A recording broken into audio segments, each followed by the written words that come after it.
Survey జన సుఖినో భవంతు. నేను డాక్టర్ చెల్లిమెల శ్రీనివాసరావు.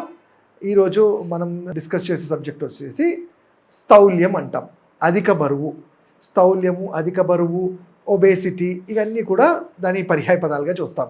అంటే అధిక బరువు అంటేనే పేరులోనే ఉంది, మన శరీరానికి ఉండాల్సిన బరువు కన్నా అధికమైంది కాబట్టి మనం తెలుగులో అంటాం ఏదైనా కానీ అతివృష్టి అనావృష్టి అంటాం. తక్కువైనా ప్రాబ్లమే, అధికమైన ప్రాబ్లమే. సో బ్యాలెన్స్డ్గా న్యూట్రిషన్గా ఉంటేనే మన శరీరం అనేది ఎనర్జీగా ఉంటుంది అండ్ అది కరెక్ట్ విధంగా అంటాం.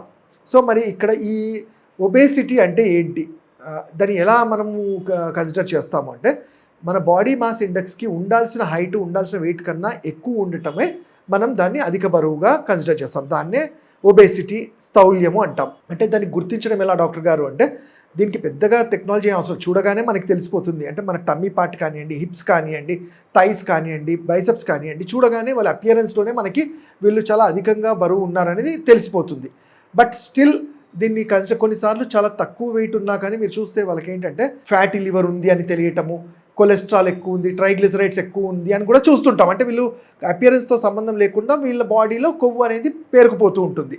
సో అయితే ఇక్కడ మెయిన్గా చూస్తే ఈ ఒబేసిటీ ఏదో కాస్మెటిక్ ప్రాబ్లం లాగా మనం కన్సిడర్ చేస్తుంటాం. అంటే చూడ్డానికి నేను చాలా లావుగా ఉన్నాను, ఎస్పెషల్లీ ఫీమేల్స్లో మనం ఎక్కువ చూస్తుంటాం, చాలా కనబడడానికి చాలా లావుగా ఉన్నాను అనేది ఒక సెల్ఫ్ రెస్పెక్ట్ మీద తీసుకుంటారు. అలానే చాలామంది సీరియస్గా అమ్మో నాకు ఒబేసిటీ ఉంది అనేసి చాలా సీరియస్ తీసుకొని ఇష్టం వచ్చినట్టు డైట్, అంటే ఫుడ్ తీసుకోకపోవడము, వాళ్ళకి తెలిసిన సొంత డైటు, విన్న డైటు, ఇవి అన్నీ చేస్తుంటారు. సో వాళ్ళకి నేను చెప్పేది ఒకటి ఏంటంటే మీరు నిజంగానే అధిక బరువు అని మీకు అనిపించినప్పుడు ఫస్ట్ ఒక ఆయుర్వేద వైద్యుడిని కలిస్తే మీ నాడిని చూసిన తర్వాత మీరు వాతపైత్య కఫాల్లో ఏదో చూసి మీ శరీరానికన్నా ఉండాల్సిన పరిమాణం కన్నా ఎక్కువ ఉన్నప్పుడు దాన్నే మేము టాక్సిన్స్ అనొచ్చు, ఆర్ బాడీలో ఇంప్యూరిటీస్ అనొచ్చు, ఆర్ అధిక కొలెస్ట్రాల్ ఫామ్ అవటము, కొవ్వు శాతం ఏదైతే ఉందో వాటికి కన్సిడర్ చేస్తాం. అయితే ఇక్కడ ఫ్యాట్ అనేది ఒక భయంకరమైన తప్పు మాట కాదు. ఎందుకంటే మన శరీరంలో ఫ్యాట్ లేకపోతే మనకి ఎనర్జీ ఉండదు. బట్ ఆ ఫ్యాట్ ఉండాల్సిన దానికన్నా ఎక్కువ ఆర్గాన్స్లో ఉండిపోవడం వల్ల అక్కడ ఆ ఆర్గాన్స్ చేసే పని అనేది స్లగ్గిష్ అయిపోతుంది. సే ఫర్ ఎగ్జాంపుల్ మనం వింటుంటాం ఫ్యాటీ లివర్ ఉంది అంటారు. అంటే లివర్ అనేది మన శరీరానికి, మన మెటబాలిజానికి, మన డైజెషన్కి చాలా ఇంపార్టెంట్. అది రిలీజ్ చేసే బైల్ జ్యూస్ కానీ, ఎంజైమ్స్ కానీ, ఇవి శరీరంలో చాలా పెద్ద పాత్ర పోషిస్తుంది. మరి అలాంటి లివర్ మీద ఫ్యాట్ పూతగా పూసుకోవడం అంటే పేరుకపోవటం వల్ల అది చేసే పని, అంటే అది 100% చేసే పని 80%, 60% ఇలా తగ్గిపోతుంది. మరి ఏమవుతుంది తగ్గిపోతే అంటే మన జీర్ణక్రియ కూడా తగ్గిపోయి ఇతరత్ర వ్యాధులకి అది కారణం అవుతూ ఉంటుంది. అలానే మనం బ్లడ్లో, మన వెజల్స్లో కూడా ఈ ఫ్యాట్ పేరుకుపోవడం వల్ల బ్లడ్ ఫ్లో తగ్గిపోయి అక్కడ పేరుకపోవడం, ఫ్యాట్ పేరుకోవడం వల్ల అది సన్నగా అయ్యి బ్లడ్ అనేది హార్ట్కి రీచ్ అవ్వక హార్ట్ ప్రాబ్లమ్స్ కూడా వస్తుంటుంది. అలానే యూట్రస్లో కూడా ఈ బల్కీ యూట్రస్, ఫైబ్రాయిడ్ యూట్రస్, గడ్డల్లాగా అయ్యి యూట్రస్లో ఓవం కానీ ఇవన్నీ, అంటే ఆ యూట్రస్లో జరగాల్సిన హార్మోనల్ డిఫరెన్సెస్ కూడా చూస్తుంటాం. అయితే అది అందుకనే ఎక్కడ ఏ ఆర్గాన్లో ఫ్యాట్ ఉన్నా కానీ ఆ ఆర్గాన్ అనేది దాని పనితనం తగ్గించుకొని అది కాంప్లికేషన్స్ అరైజ్ చేసి డేంజర్ పరిస్థితికి వెళ్ళే కండిషన్స్ ఉంటాయి. అందుకనే ఫుడ్ ఒక్కటి మానేయటం, అంటే ఇది ఎందుకు చెప్పానంటే జనరల్గా అంటాం డాక్టర్ నేను అసలు రైస్ తినట్లేదు, ఫుడ్ మొత్తం మానేసామంటారు. దీనివల్ల ఏమవుతుంది, ఇంకో కొత్త కాంప్లికేషన్, బాడీలో న్యూట్రియంట్స్ అన్నీ తగ్గిపోయి ఒక్కొక్కసారి హీమోగ్లోబిన్ కూడా పడిపోవడం వల్ల వాటర్ రిటెన్షన్ పెరుగుతుంది. అంటే మరి చూస్తే రక్తంలో హీమోగ్లోబిన్ అనేది మన బాడీ మెయింటైన్ కరెక్ట్గా ఉంటే హెల్తీగా ఉంటాం. హీమోగ్లోబిన్ తగ్గిపోయేసరికి వాటర్ పర్సంటేజ్ పెరిగి దానివల్ల కూడా లావుగా కనబడుతుంటారు. సో అందుకనే సమతుల ఆహారము అంటే బ్యాలెన్స్డ్ డైట్ అనేది మేనేజ్ చేయాలి. అది ఎలా చూస్తాము, మన శరీరానికి ఫిజికల్ యాక్టివిటీ ఎంత ఇంపార్టెంట్, డైట్ కూడా అంతే ఇంపార్టెంట్.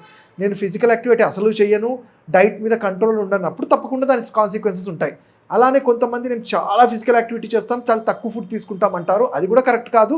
అంటే రెండు కరెక్ట్ కాదు. ఎక్కువ వర్క్ చేసి తక్కువ ఫుడ్ తీసుకోవడము, తక్కువ పని చేసి ఎక్కువ ఫుడ్ తీసుకోవడం రెండు కరెక్ట్ కాదు. బ్యాలెన్స్డ్ డైట్గా ఉంటేనే మన శరీరం అనేది ఈ మెటబాలిక్గా కరెక్ట్ అవుతూ ఉంటుంది. సరే, మరి ఈ ఫ్యాట్ అనేది నేను చెప్పినట్టు ఈ ఒక పార్ట్లోనే కాదు, శరీరం మొత్తంలో ఉంటుంది. ఎస్పెషల్లీ ఏంటంటే మనకి విజరల్ ఆర్గాన్స్ అంటాం, అంటే బెల్లీ ఫ్యాట్ అంటాం.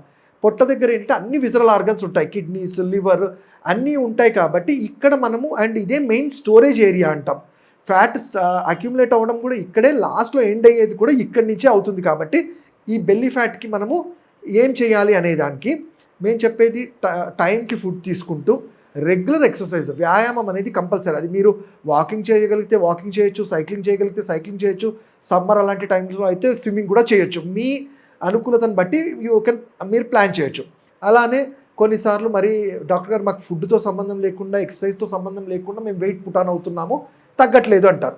అది ఏంటంటే బికాస్ ఆఫ్ హార్మోనల్ ఇంబ్యాలెన్స్ అంటాము. అంటే మీరు చూస్తే మన బాడీలో ఉండే థైరాయిడ్ కానివ్వండి, ఆడవాళ్ళలో ప్రొజెస్ట్రాన్, ఈస్ట్రోజన్, కొన్నిసార్లు ఈవెన్ డయాబెటిక్ వాళ్ళలో కూడా ఈ హార్మోన్స్ ఇంబ్యాలెన్స్ అవ్వడం వల్ల బాడీలో ఫ్యాట్ అక్యుములేట్ అవుతూ ఉంటుంది. సో వీళ్ళకి ఎన్ని ఎక్సర్సైజ్ చేసినా డైట్ చేసినా ఫ్యాట్ తగ్గదు అంటిల్ అండ్ అన్లెస్ ఆ హార్మోన్స్ని మనం కరెక్ట్ చేయగలిగితే.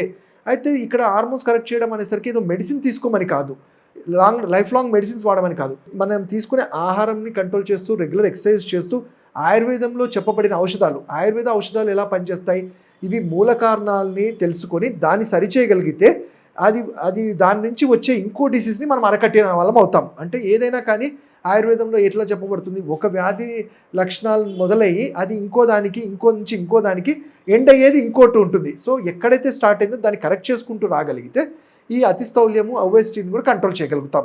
అయితే ఇక్కడ మనము ఒబేసిటీ మరి ఇవన్నీ చేసాము, మరి ఆయుర్వేదంలో ఏమన్నా తగ్గించగలుగుతారా డాక్టర్ అంటే తప్పకుండా. మేము ఆయుర్వేదంలో మీ బాడీ మాస్ ఇండెక్స్ అంటే ఉండాల్సిన శరీరం దానికన్నా ఎక్కువ ఉండడము, దానివల్ల ఒక్కొక్కసారి మోకాళ్ళు అరిగిపోవటం కూడా చూస్తుంటాము, మెడ నొప్పి, నడుము నొప్పి, ఇతరత్ర వ్యాధులు కూడా చూస్తుంటాము. వీళ్ళల్లో ఏం చేస్తాము, పంచకర్మలో చెప్పే పూర్వకర్మాస్ అంటాము. అంటే తైల అభ్యంగనాలు, స్పెసిఫిక్గా కొన్ని లవణ తైలం అని కానివ్వండి, కర్పూరాది కానివ్వండి, చాలా రకాల తైలాలు ఉంటాయి, మంజిస్టాల్ తైలం, ఇలాంటి వాటి వల్ల అభ్యంగనము ఆపోజిట్ డైరెక్షన్ చేయడం వల్ల ఈ ఎక్కడైతే సెల్స్ ఉంటాయో అక్కడ అక్యూములేట్ అయిన ఫ్యాట్ని మొబిలైజ్ చేయడం, అంటే దాంతో 10 కిలోలు తగ్గుతారని కాదు, కాకపోతే సర్క్యులేషన్ ఇంప్రూవ్ చేయడంలో హెల్ప్ అవుతుంది. అలానే లోపలికిచ్చే ఔషధాలు లైక్ వరణాది కషాయం అని, నౌక గుగ్గులు అని కానివ్వండి, ఆరోగ్యవర్ధిని వటి అని కానివ్వండి, త్రిఫలా గుగ్గులు, ఇలాంటి వాటి వల్ల ఎక్కడైతే ఈ అక్యూములేటెడ్ ఫ్యాట్ వల్ల ఆ ఆర్గాన్లో దాని ఫంక్షనాలిటీ తగ్గుతుందో దాన్ని కరెక్ట్ చేస్తూనే మళ్ళీ ఇది నార్మలైజ్ చేసుకోవడానికి హెల్ప్ అవుతుంది. అలానే మేము కొన్ని థెరపీస్ చెప్తుంటాము. మనం ఇంట్లో కూడా ఇవి ఎక్కడైతే ఫ్యాటీ లివర్ అంటే బెల్లీ ఫ్యాట్ అంటామో దానికి సింపుల్గా ఉలవలు, హార్స్ గ్రామ్ అంటాము, ఈ ఉలవల్ని పౌడర్ లాగా చేసుకొని బాగా పులిసిన మజ్జిగలో కలిపేసి ఫస్ట్ ఆ ఆయిల్తో మసాజ్ చేసుకున్న తర్వాత నేను ఏదైతే చెప్పానో ఉలవలు, ఈ మజ్జిగను కలిపిన ఆ పౌడర్ని ఆపోజిట్ డైరెక్షన్లో మసాజ్ చేయటం వల్ల కూడా అక్కడ కొంత ఆక్సిజనేషన్ పెరిగి ఫ్యాట్ సెల్స్ అనేది మొబిలైజ్ అవ్వడానికి హెల్ప్ అవుతుంది. But at the same time దీన్ని రెగ్యులర్గా చేస్తూ ఉండాలి. ఆయుర్వేద వైద్యుల పర్యవేక్షణ చేస్తే ఇంకా బెటర్గా ఉంటుంది. అలానే రోజువారీ రాత్రిపూట ఒక చెంచాడు త్రిఫలా చూర్ణాన్ని తీసుకోవడం వల్ల బాడీలో పేరుకున్న టాక్సిన్స్ అన్నీ కూడా క్లియర్ అవుతూ ఉంటాయి. వీటితో పాటు మేము చెప్పినట్టు వ్యాయామము, అలానే మనం తీసుకునే ఫుడ్ మీద కూడా కాన్సన్ట్రేట్ చేయగలిగితే, అది ప్రాపర్ వేలో వెళ్ళగలిగితే ఎంతటి ఒబేసిటీ అయినా కానీ మనం దాన్ని కంట్రోల్ చేయగలుగుతాం. ఇంకా వీటి గురించి తెలుసుకోవాలంటే మీరు నన్ను పర్సనల్గా వచ్చి కలవచ్చు. నా నంబర్ 7658909501. Thank you.